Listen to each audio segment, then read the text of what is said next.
Okay, so there's the code. Okay, so there is the coolant bypass.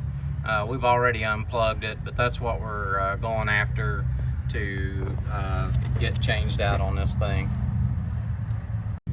Okay, so looking at this part, you can see that you have a bolt on each side, and then you have one hose to take loose. Now, you turn this around, if you go to get a new one, make sure that that seal is on there, that O-ring, before you put it up on there, because if for some reason that O-ring comes off of there and you don't notice it, you know, you're definitely going to have a leak. So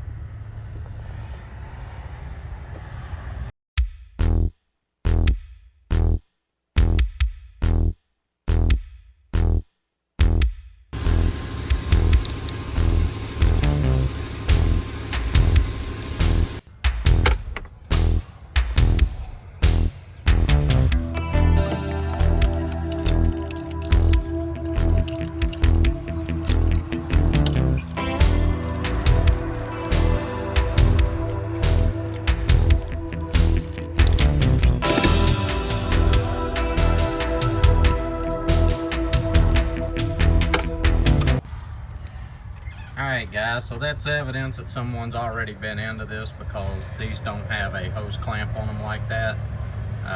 So this is the way we're going to have to take this one off. I wish I could show you the other type of hose clamp, but this is what we've got to deal with today.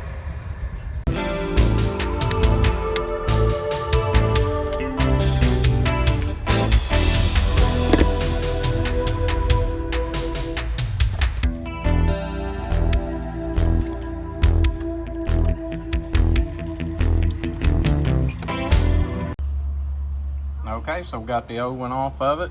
One plug in, one hose, and two 8mm bolts.